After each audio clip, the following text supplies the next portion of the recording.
సంస్కృత నాటకకర్తలు భాసుడు. అందరికీ వందనాలు. నేను నాటక రంగానికి సేవ చేయాలని మాతృభాషలో 108 పుస్తకాలు రచించి ప్రచురించాను. అందులో ఒకటి ఈ పుస్తకం సంస్కృత నాటకకర్తలు.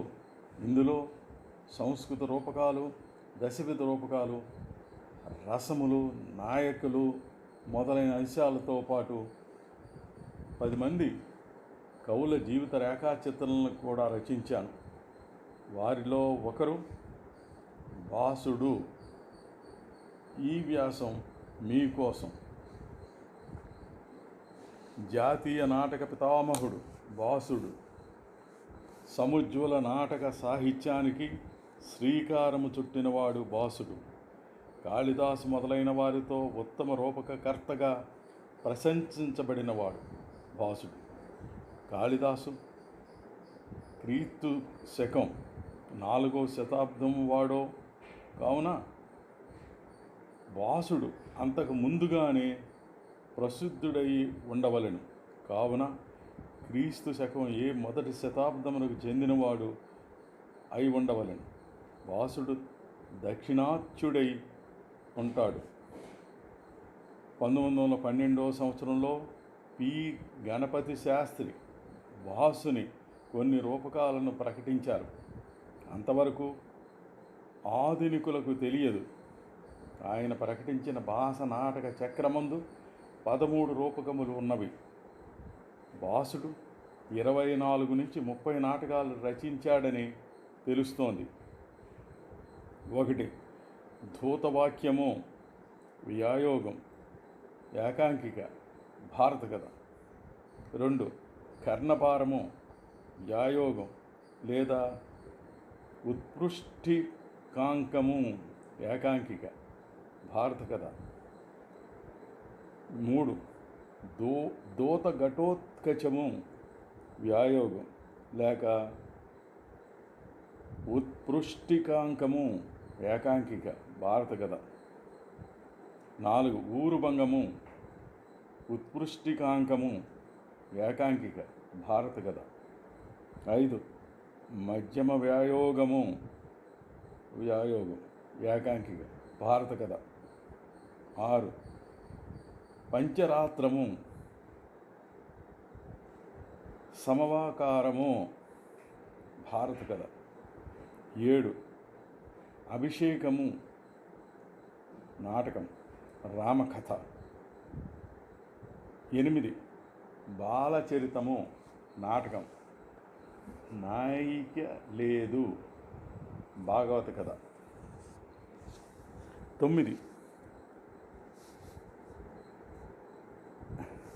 అవిమారకము, నాటకం. 10. ప్రతిమ, నాటకం, రామకథ. 11. ప్రతిజ్ఞ యౌగంధరాయణము, నాటిక. 12. స్వప్న వాసవదత్తము, నాటకం. 13. చారుదత్తము, ప్రకటన. వీటిలో భారత కథలు 6, రామాయణ కథలు 2, భాగవత కథ 1, కథా సరిసంగర కథలు 3, కల్పిత కథ 1. ఇందులో పంచరాత్రము తప్ప తక్కిన భారత నాటకాలన్నీ ఏకాంకములే. ఊరుభంగము విషాదరూపకం.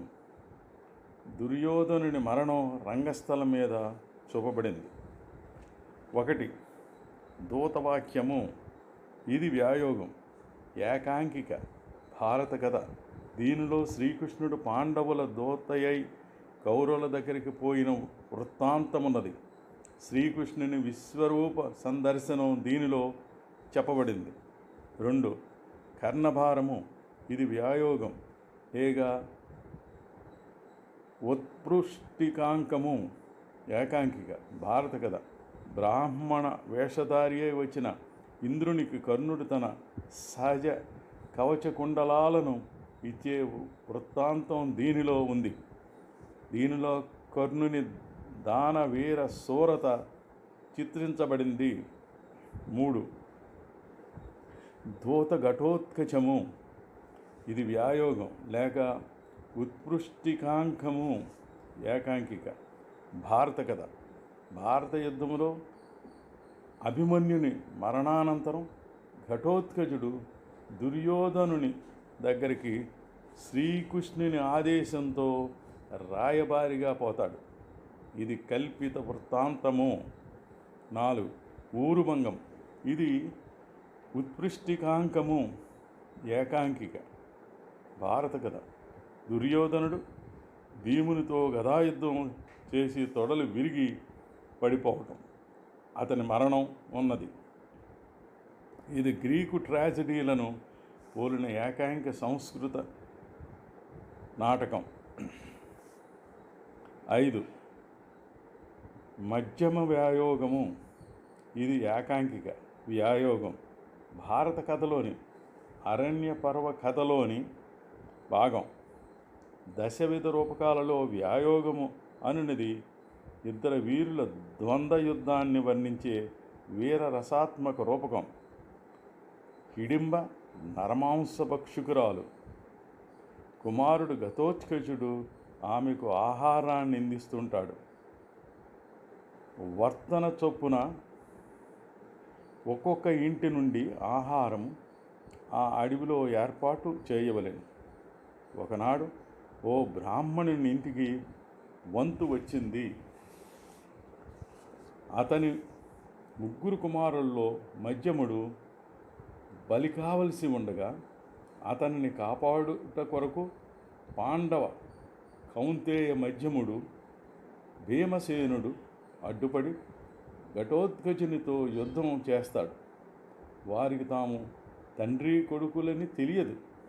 చాలా రసవత్రంగా యుద్ధ సన్నివేశం జరుగుతుంది. హిడింబ ప్రవేశించడంతో పతాక స్థాయిని చేరుకుంటుంది. ఫలితం ఇక ముందు నరమాంసాన్ని భక్షించనని హిడింబ శపథం చేస్తుంది. నరమాంస భక్షణము దోషమనే మానవీయవాదం బాసుని వలన ప్రచారం పొందింది. 6. పంచరాత్రము, ఇది సమవకారము. భారత కథ. 3 అంకాలున్నాయి. కురుక్షేత్ర యుద్ధం జరగకుండానే పాండవులకు అర్ధరాజ్యం ఇచ్చినట్లుగా కల్పిత కథ. 7. అభిషేకము నాటకం. 9 అంకాలున్నాయి. రామాయణంలోని కిష్కింద సుందర యుద్ధకాండల్లోని ఇతివృత్తం తీసుకొనబడింది. దీనిలో సుగ్రీవ, విభీషణ, శ్రీరాముని పట్టాభిషేకాలు 3 చెప్పబడినవి. 8. బాలచరితం. ఈ నాటకంలో 6 అంకాలున్నాయి. శ్రీకృష్ణుని జననం, బాల్యక్రీడలు దీనిలో ఇతివృత్తం. 9. అవిమారకము, 6 అంకాల నాటకం. నాయకుడు అవిమారకుడు.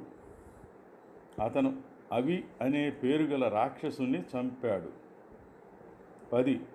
ప్రతిమా నాటకంలోని కథ రామాయణము నుంచి తీసుకొనబడినది. 7 అంకాలున్నవి. అయోధ్యకాండలో రామ వనవాస కథతో ఆరంభమై అభిషేకముతో ముగుస్తుంది.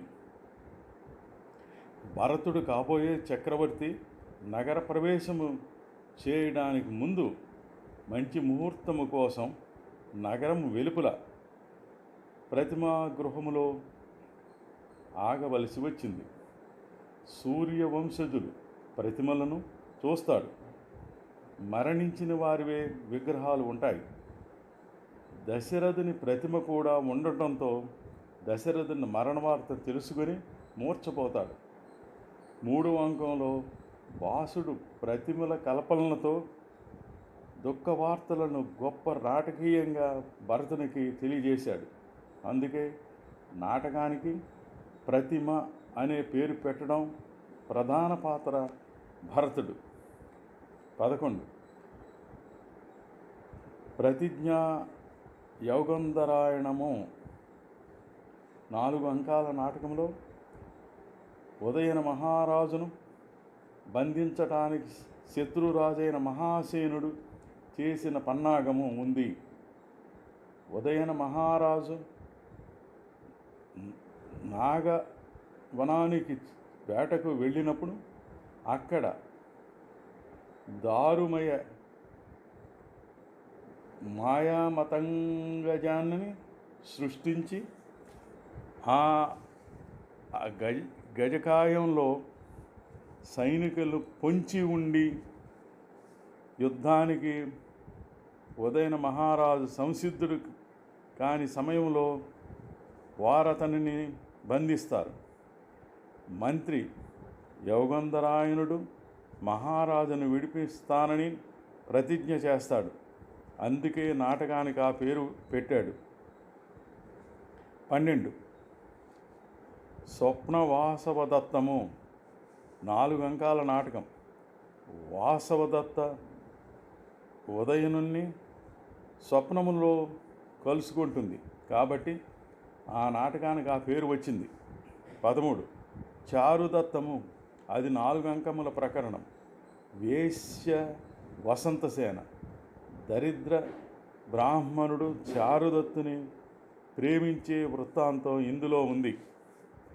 సూత్రధారుడు ఒక్కడే ప్రవేశించి నాంది పలికి పాత్ర సూచన చేస్తాడు. ఈ ప్రక్రియకు భాసుడు స్థాపన అని పేరు పెట్టారు. ఈ రూపకాలలో ప్రాచీన సంస్కృతాలంకారికులు రంగం మీద చూపకూడని మృతి, యుద్ధాదులు ఈతడు చూపించాడు. ఉదాహరణకు బాలచరిత్రలో కంసుని మృతి, ప్రతిమలో దశరథుని మృతి, ఊరుభంగంలో దుర్యోధనుని మృతి, బాలచరిత్రలో యుద్ధాల దృశ్యమానం చేయటం. ఈ నాటకాలలో నాటకీయత ఎక్కువగా ఉంది. వాటిలో సంగీతం మరియు శిల్పం, ప్రతిమ, నృత్యం, బాలచరిత్రం, చిత్రకళ, దూతవాక్యం, రంగాలంకణ, స్వప్న వాసవదత్తం మొదలగు లలిత కళలకు ప్రాధాన్యం ఉంది. అచేతనాలకు చైతన్యము, రూపము ఆరోపించి పాత్రలుగా రూపకాలంకంలో ప్రవేశపెట్టడానికి దారి చూపినది కూడా భాసుడే. బాలచరిత్రములో దూతవాక్యములో విష్ణుమూర్తి పంచాయుధాలను పాత్రలుగా ప్రవేశపెట్టడం ఇందుకు నిదర్శనం.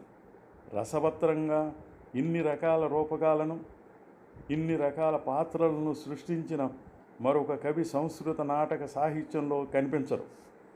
భాసుడు నాటకములు నాట్యశాస్త్రము ప్రకారము వ్రాయలేదు. దీనిని బట్టి భాసుడు నాట్యశాస్త్ర రచనకు పూర్వుడని కొందరు, తాను తెలిసే సూత్రములను ఉల్లంఘించనని కొందరు భావించారు. ఈ రూపకములలో తన పేరును ఎక్కడా ఉదహరించలేదు. అందుచేత ఇవి భాసుడే వ్రాశాడా అని కొందరి ప్రశ్న. ఏది ఏమైనా భాసుడు ప్రసిద్ధ రూపకర్త అని అంగీకరించక తప్పదు. నమస్తే. కొత్తపల్లి బంగారరాజు.